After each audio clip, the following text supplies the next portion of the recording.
Sports roundup के साथ मैं हूं सना अमजद। नाज़रीन, आज के प्रोग्राम में हम बात करेंगे मिसबाह और यूनुस खान की रिटायरमेंट के हवाले से। वेस्ट इंडीज़ के खिलाफ टेस्ट सीरीज़ मिसबाह और यूनुस खान की आखिरी सीरीज़ है। दोनों की खिदमात ढकी छुपी नहीं है। मिसबाह ने स्पॉट फिक्सिंग के बाद 6 साल टीम की क़यादत की और टेस्ट रैंकिंग में टीम को नंबर 1 बनाया।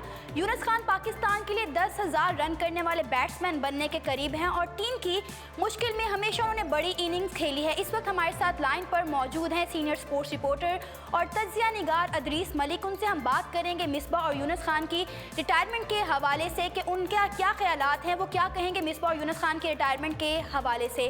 अदरीस मलिक, क्या आप मुझे सुन पा रहे हैं? नाज़रीन, हम लाइन पे लेंगे अदरीस मलिक को, जो कि सीनियर स्पोर्ट्स रिपोर्टर हैं और तज्जिया निगार हैं। उनसे हम बात करेंगे मिसबाह और यूनुस खान की रिटायरमेंट के हवाले से कि उनके क्या ख्यालात हैं, क्योंकि सब जानते हैं कि मिसबाह और यूनुस खान ने रिटायरमेंट का ऐलान कर दिया है। इस वक्त हमारे साथ लाइन पर मौजूद हैं अदरीस मलिक। सर, आप मुझे सुन पा रहे हैं? हाँ जी, बिल्कुल, मैं आपको सुन पा रहा हूँ सना। सर, मुझे ये बताइएगा कि मिसबाह और यूनुस ने रिटायरमेंट का ऐलान कर दिया है, आप क्या कहेंगे इस हवाले से? क्या ये सही वक्त था मिसबाह और यूनुस खान के रिटायरमेंट के ऐलान का? देखें, बिल्कुल इसमें कोई बेजा नहीं है ये बात कि उन्होंने दोनों ने रिटायरमेंट का फैसला जो किया है, ये उनके हिसाब से बिल्कुल सही वक्त है। इसका अफेक्ट जो है वो पाकिस्तान क्रिकेट पर कितना होता है ये एक अलग बात है, लेकिन दोनों का अगर क्रिकेट कैरियर देखा जाए, वो इस वक्त कैरियर में किस मुकाम पर थे, इस मुकाम को देखते हुए उनका फैसला बिल्कुल दुरुस्त कहा जा सकता है।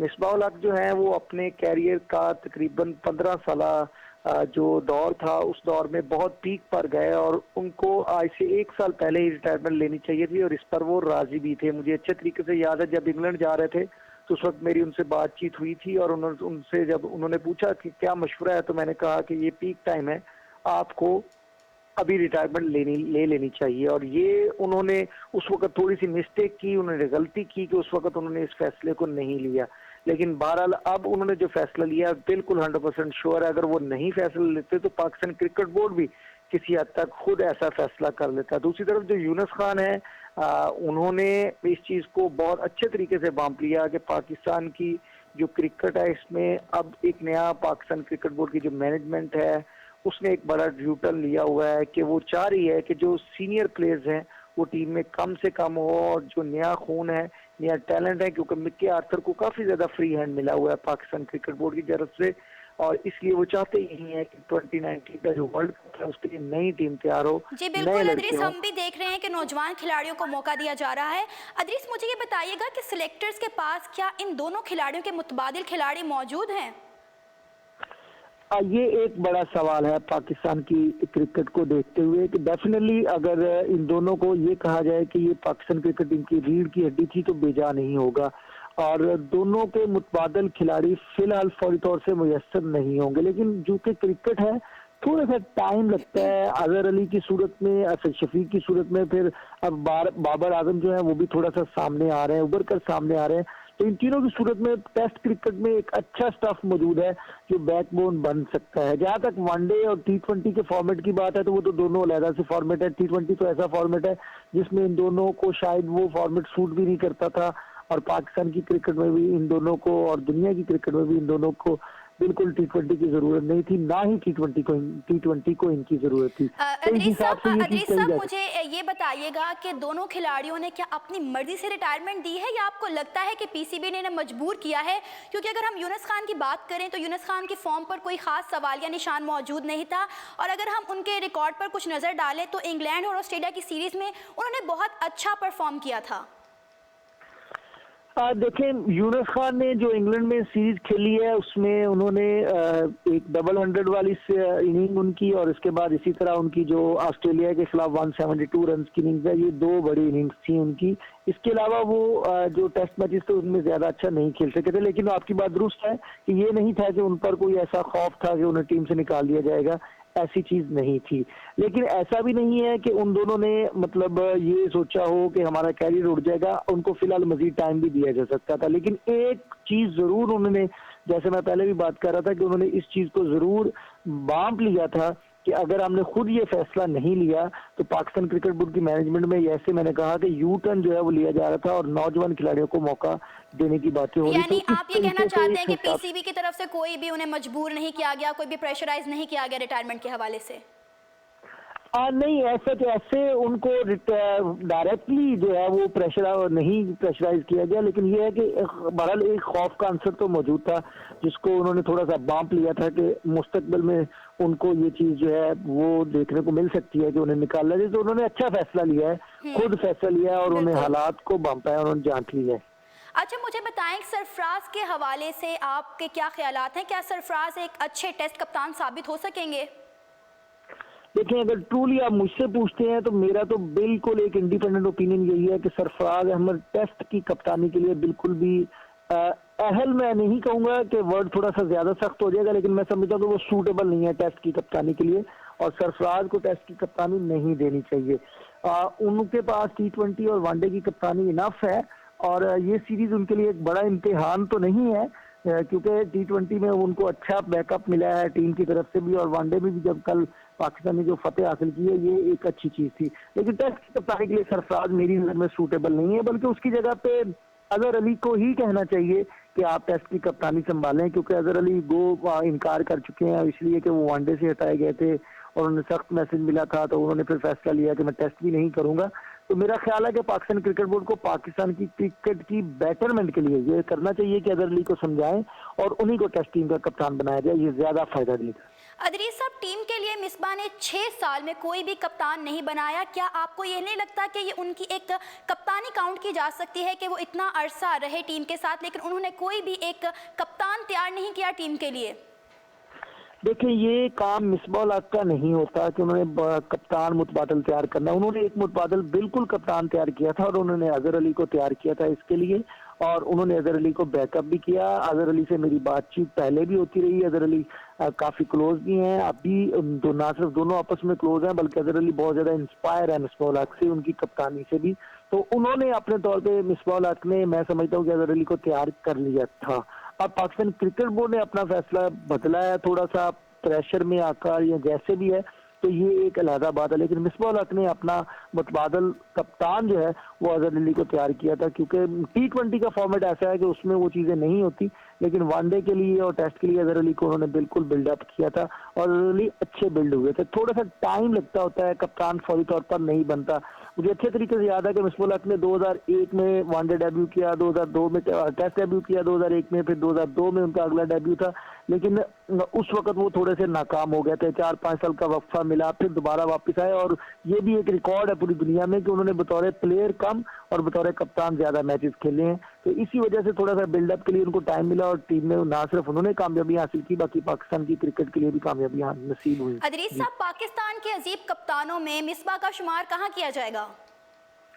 आप कभी भी तारीख में जब भी मिसबाह हक का नाम पढ़ा जाएगा वो ऐसी जगह पे लिखा जा चुका है कि उसको आप कभी भी अलहदा नहीं कर सकते, क्योंकि वो पाकिस्तान के सबसे कामयाब टेस्ट कप्तान बन चुके हैं, इंजमामुल हक को, इमरान खान को बीट कर चुके हैं।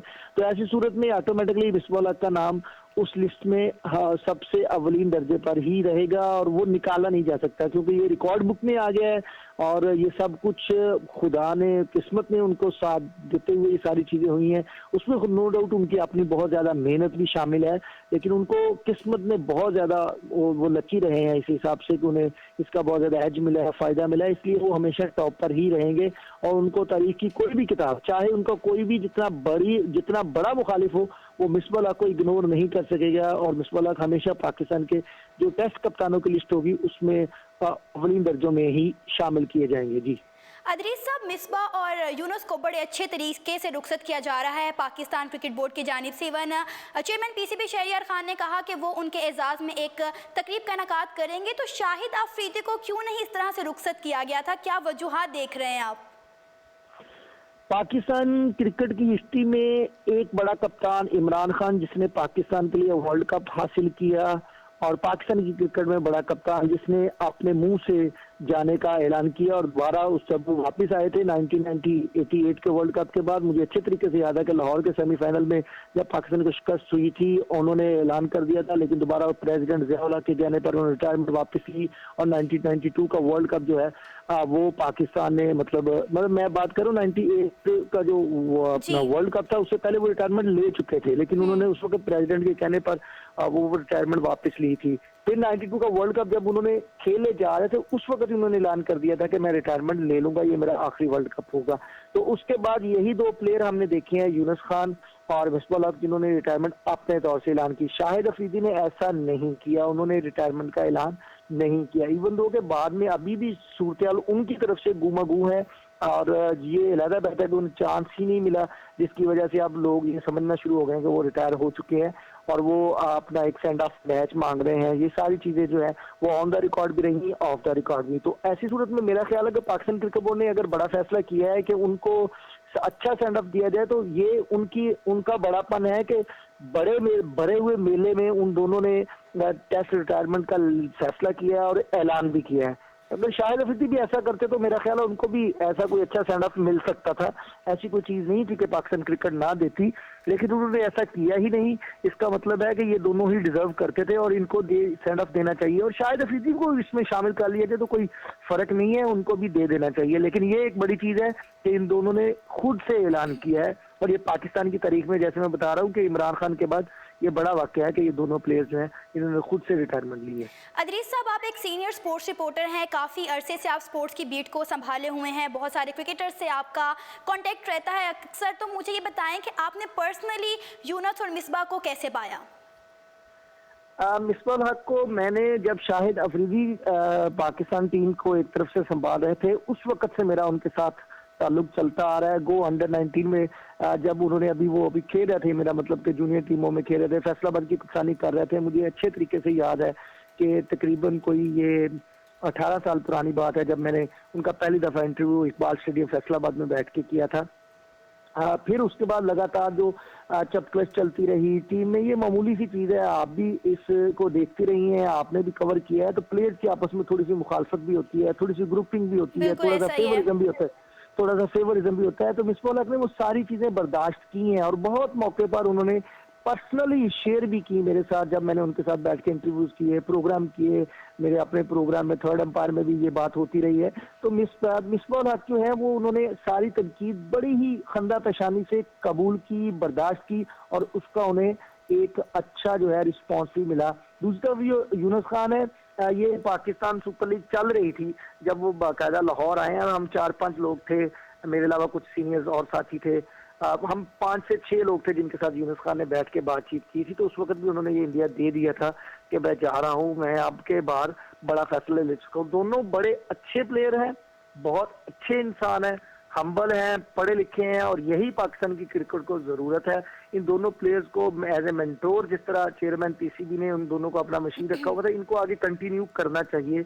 ये पाकिस्तान की क्रिकेट को फ़ायदा देगा, लेकिन इनको वो जो क्रिकेट बुक्स हैं उनके तौर पे इस्तेमाल करना चाहिए ताकि पाकिस्तान का डोमेस्टिक स्ट्रक्चर, पाकिस्तान के इंटरनेशनल स्ट्रक्चर में, मैंने कल भी एक राइट अप लिखा है मिसबाह हक और यूनुस खान के लिए, और उसमें मैंने इन दोनों के लिए वर्ड यूज किया था मिस यू, जिसको आप MIS बोलते हैं, वो मिसबाह के लिए, और YOU मैंने यूनुस के लिए लिखा था। तो उसका आर्टिकल का उन्वान भी यही था। तो इसका मतलब यही है कि इन दोनों को हमें उनसे काम लेना है, क्योंकि पाकिस्तान की क्रिकेट को बहुत ज्यादा जरूरत है इंटरनेशनल प्लेयर्स की यहाँ आमद के हवाले से, इंटरनेशनल टीमों की यहाँ आमद के हवाले से, डोमेस्टिक स्ट्रक्चर में जो खराबी है उनको दूर करने के हवाले से। तो ये दोनों जो जितने पढ़े लिखे हैं, जितने अच्छे रिकॉर्ड रखते हैं ग्राउंड में भी, ऑफ द ग्राउंड भी, उन सबको यूटिलाइज करने की जरूरत है।